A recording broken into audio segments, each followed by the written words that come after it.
Welcome to the Deepak Saini Show.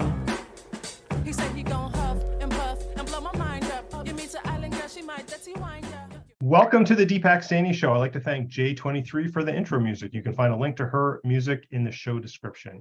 My guest today is Dilyana Mileva. Did I pronounce that correctly? Awesome. Dilyana is an international speaker, author, sleep and menopause specialist. She's known as an expert in relaxation and holistic approaches to your health and wellness. She's the founder and CEO of the Menopause Support Academy and Menopause Made Easy podcast. She's dedicated her life to helping women in midlife to thrive and find their power during this transition period of menopause. Her mission is to help women to feel safe, to fully express themselves and take care of themselves, to live a life from a life of power, passion, and purpose. Dilyana, welcome to the show. Welcome. Thank you for having me today. Absolutely. And right before we have, our audience is, roughly split 50-50 before the men turn off or fast forward. Trust me, men, you have women in your life who are going through this. You need to listen to this show as well. So this is a show for everyone, not just for women. Dilyana, I always like to ask my guests no one grows up thinking, I want to be a menopause specialist. Maybe they want to be a doctor or something like that, but no one really, I think, grows up thinking they want to do that. So how did you fall into this line of work? No, I never thought also about this. Never, ever. I come from corporate background. I'm former lawyer. I also work in administration a lot, but I find myself in yoga. And yoga became for me not only for to feel better about myself, but I see that as a tool to heal other people. And we always say union between the body and the spirit and mind. Yeah. And then I just fall in love with this science. I want to share with everybody.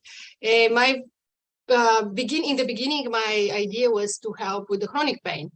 And then suddenly, when I talk with my coach and he just discussed my ideal client, I suddenly decided that probably I want to help women going through perimenopause and menopause because it's complex. It's not just physical. It's emotional, mental, and also sometimes spiritual. But there's a lot of emotional aspect, a lot of mental struggle also. And in complexity, I saw this union that yoga can bring to solve this emotional, mental, and physical aspect. It kind of inspired me to focus on this direction. And then I started slowly to experience myself difficulty with the tiredness, with the brain fog, with forgetfulness, with sleep issue. And I start to deepen the meditation and start to explore the breathing. And the more I breathe, the more deep I start breathing, the more I see that can help with depression, anxiety, which often happen also during this transition period. Also with the tiredness, I get more revitalized and energized. And with sleep, of course.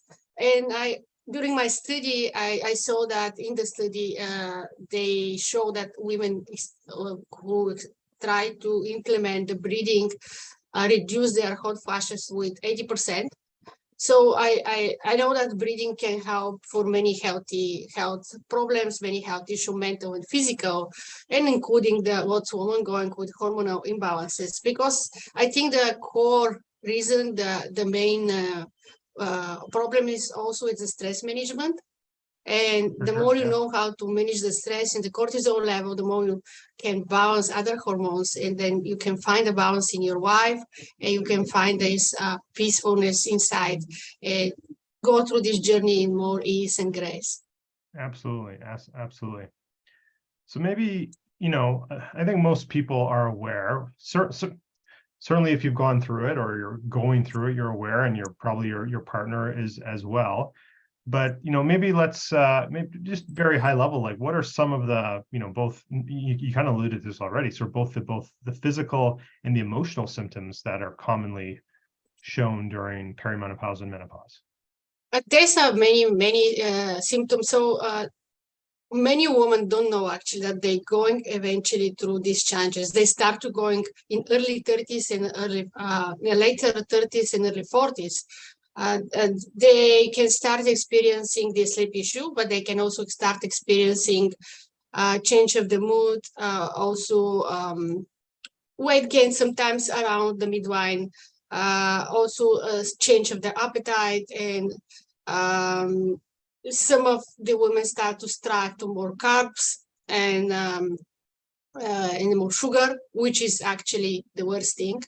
They can change the dynamic and the relationship with their family in their law firm, because they often feel not satisfied with themselves, don't feel good about themselves. They don't know what's happening in their body, and because they are not 50 yet, they don't think about that. Probably the hormones start to decline, and the change start to occur, like they can have a joint pain, back pain, they have different ache pain, a headache often, and then they start this distraction, this forgetfulness, this just blind spot sometimes, and all this, that they also don't relate to the hormone changes.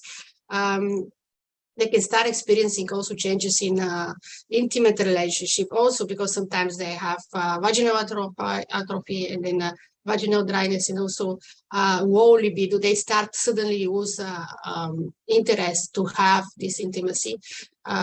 They just don't think about so much, and again, because of the decline of the hormones.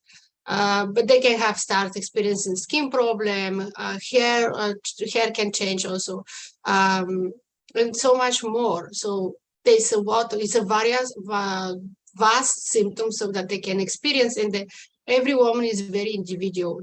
From woman to woman, experience can vary. One can be really just sweating too much, not really hot flashes, but just too much sweating, and feel discomfort, and then sudden change of the moodiness, and also often happen depression. But some then can go, they think they can go very smooth, and then don't have too much symptoms. They don't pay attention to that. So it's very, very different. And then, but for sure, women later 30s and early 40s start to decline these essential hormones, and then they need the special observation with the specialist, and special treatment also sometimes. And they just I need to bring this awareness to them, that they need to take of consideration and take easy on them. Don't blame themselves. Don't be angry with themselves. And they need just to love more themselves a little bit more.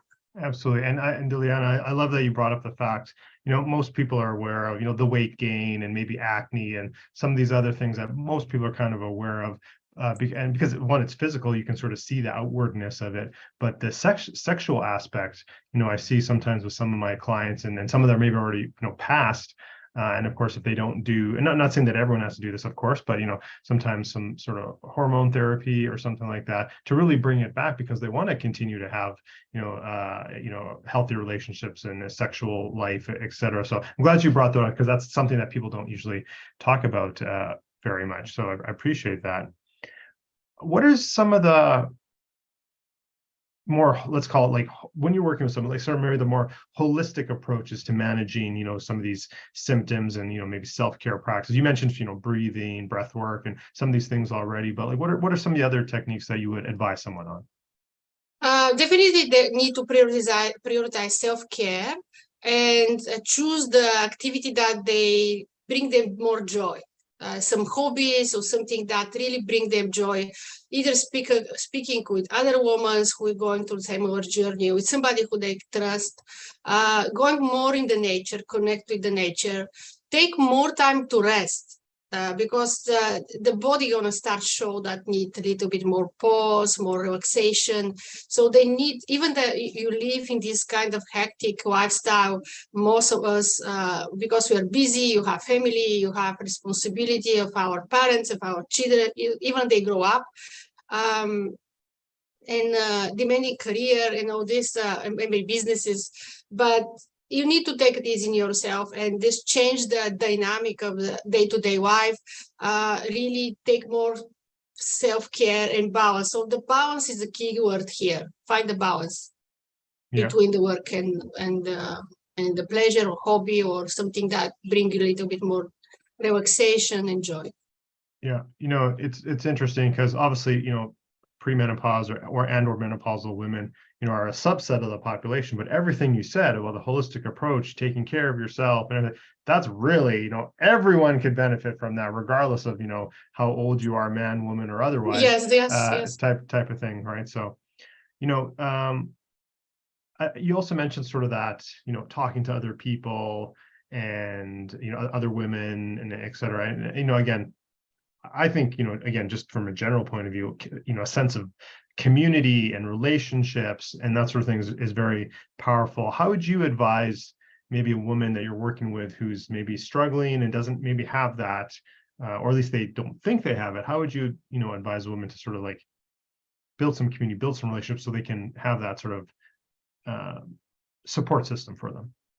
Well, I built community around myself and try to bring the women. The new idea to create a women's circle when women get together, you share these experiences, but also get involved in some relaxation activities so that bring us more relaxation. But there's so many Facebook groups. I have also my own Facebook group, which is Balance, Perimenopause, and Menopause, where I try to really post a lot of valuable information, all kind. Expert, I invite them to post there also. Sometimes I post my YouTube video and also my interviews. I try to bring a lot of resources there, really to build a community. But there's a lot of other menopause group that they can find in the Facebook. I'm not sure about other platform, but Facebook definitely I find a lot. So they can find it, join and share their experiences and ask questions. And then, but women is usually used to speak with close friends. So that's also helpful to speak more about them. What they're going through and their emotions, just to take out their emotions, but also don't be fearful or afraid to speak with your husband or spouse or your partner, boyfriend, whatever you have as a loved one. And also explain your family. Just speak about how you feel, what you experience, and they can find a more understanding when sometimes you're not so patient. So because it's happened often, the women do not be so patient to overreact, and just don't take this personal, men. Know that they're not their fault. They just coming up from them without even stop that reaction. Just need to speak more lovely with her in this moment, and then she need to share also what she experiences, what she need. Most of all, when she say what she need to people around her, if she needs a space a little bit more, if she needs a little bit more rest, to leave her a little bit to sleep more even, or just be with friends outside, or whatever she needs, just respect her need in this moment. Yeah, and you make a good point. It kind of goes back to my last comment. Whether obviously when someone's going through menopause in this process, but like really, it's all about communication in all our relationships, right? So I think that's the underlying point here. Certainly for this what we're talking about today, but just in general, like the more you communicate, the more you have open dialogue, all your relationships will be better. There won't be miscommunication, and things will just be run a little bit smoother. That doesn't mean we all can't get upset sometimes, but certainly our relationships will benefit when we have open communication, and like you said, Dilyana, certainly in this instance as well. This podcast is not necessarily a health podcast. Obviously, this is a health topic we're talking today, but we have a variety of different topics we do cover. But I'd love to hear, like, what does your your morning routine or your health routine, what does that look like on a typical day for you? I try to vary today a little bit. I have few days that I do the cardio and more strengthen the muscle, a little bit more fitness. There's day that I just do the stretching and yoga, and there's a days that I just running and breathing. There's day that a combination of stretching, breathing, meditation. Very often I start the day with meditation and breathing. I used to, from years, I meditate long hours, the morning and evening. It's just I don't feel really recharged if I don't meditate enough. These days that I'm really, really busy, I cannot start the day with enough meditation for me. Because for me, sometimes I need really hours, 1 hour and a half at least, which is a lot. But yeah, if you just, I just really try to meditate, then I start to move my body, and then I really feel that I can start a work. Just curious, is there anything in your daily routine, as you described, that changed for you when you went through this same transition yourself? Yeah, definitely. I start to be tired to do some of the physical activity. I wasn't in the mood. I just don't want to do anything. Just want to relax. Kind of laziness a little bit sometimes, some days. But then I decide why to push myself. If it's the day it's like that, the body show me that need to rest. Why don't listen? Because when I didn't listen, I come to burnout. When I push too much myself with this active lifestyle, I really come to the point that I was so tired I didn't want to get up from the bed. It's not the point. You just need to find this. The body really show you what need to do. But I'm used to do some movement, but I really come to the moderation and to really don't push too much. Whatever it's like a pleasant, but not go to the extreme, right? Yeah. And I love that. I think movement movement's important, but I think we also need to listen to our bodies. Again, whether you're a woman in this going through the situation or just in general, I think we all need to listen to our bodies. What about, and again, we talked earlier, like maybe, quite often there's weight gain as part of this process, and maybe somebody was very active beforehand, or maybe not. With what we just talked about how important it is to listen to your own body, do you see a role of still trying, and maybe there's fatigue and brain fog and all the things that come along with perimenopause and menopause, but do you still feel that there's maybe some level of base minimal activity that one should still do to just kind of stay healthy? What's your thoughts on that? Yeah, at least 2-3 times 30 minutes cardio and 2 times stretching is the bare minimum. I think it's really to feel really good about yourself, and then walking. If you don't want to really go to the fitness or really stretch, just involve in the walking a little bit more. That can help too. Yeah, I know, and I'm a huge proponent of just walking is every day, Yes. low level movement all throughout the day, and I totally get it, because obviously I have not gone through menopause and I never will, but we all have our challenges, we all have our health things, and I went through mine, and there was days you just don't want to do anything because you just feel awful for whatever reason. But I think just get out some sunshine, get some fresh air, try and do a little bit, I think will really go a long way for many things, and I think menopause symptoms as well. So yeah, I think that's great. I love that you mentioned walking. Dilyana, so again, just staying with sort of the health angle, if you had to go back and give your 20-year-old self or some earlier period in your life self some advice or a tip, what would you tell your younger self? Don't stop ever be curious about life and explore new things, learn new things. Just be yourself and do what you love to do, and don't really think that you have to please anybody else. And then you often want to please our family and our parents to be proud of us, but know that they will always be proud of you if you do what you love. Absolutely, I love that answer. And there's kind of 2 things I want to touch on. So the latter one you just said was you got to do your of course we want to be respectful, we want the love and admiration from our friends and family, but at the same time we still got to do our own thing. We have to be our own independent people. So I love that. And then the first thing you said is always be curious, always be learning. And again, I'm all about anti-aging, and one of the strategies is to keep your mind fresh, and maybe that's learning new skills or acquiring knowledge, reading books, whatever the case may be. But just keep active and be curious. I love that answer, and I totally subscribe to that as well. Dilyana, you have a free gift for the listeners. It's menopausesupportacademy.com/relief, and we'll put all your links in the show notes and everything like that. But can you just very briefly tell us what is this gift for everyone? This is an explanation how to do 3 basic exercise with the breathing to alleviate 21 symptoms of perimenopause and menopause. You can start implement them right away in your daily routine, and I believe that's gonna help you a lot.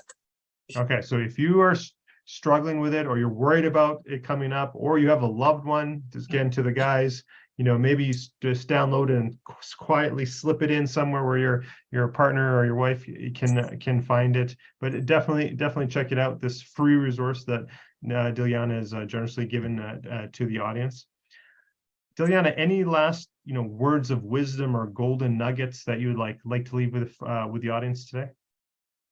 Yeah, they just don't forget to love yourself a little bit more every day.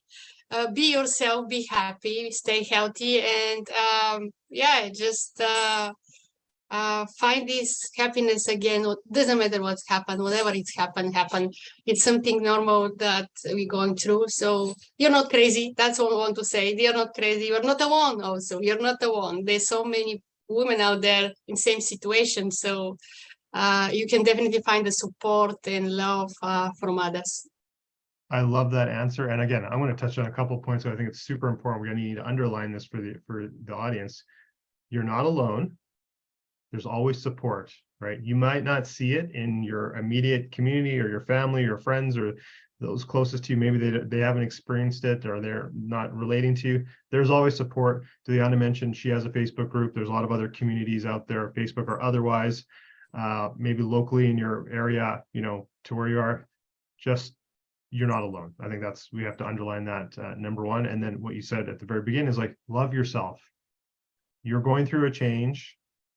Love yourself. It's part of nature. You might not like it, but it's part of nature. And and I'll take it one step further to everyone, right? If you're a young girl, a young boy, man, woman, otherwise, we all need to love ourselves more, because until we can love ourselves, how can we love others? I feel so. The more love we have for ourselves, the more love we can give out, and we make the world a better place. So we tend to be, I'm guilty of it as well, tend to be the hardest on ourselves sometimes. Love yourself, and then you can love others. Dilyana, agree? Absolutely agree. You reframe it so well. Thank you. Oh, thank you. I appreciate that. Dilyana, it's been a pleasure having you on the show. Totally, we have not had this topic discussed before on the show, so thank you for bringing this to the audience's attention. And again, really appreciate it. And again, we're gonna have all of Dilyana's links to the free guide, where you can find her on social media, her communities, etc. will all be in the show notes. And thank you all of the audience. Again, I'm going to throw it back to Jxxiii, who's going to take us out with some music. Thank you again for listening to the Deepak Saini Show. Don't forget, exceptional results for the exceptional you. Till next time. Podcast produced by the Minted Green Company,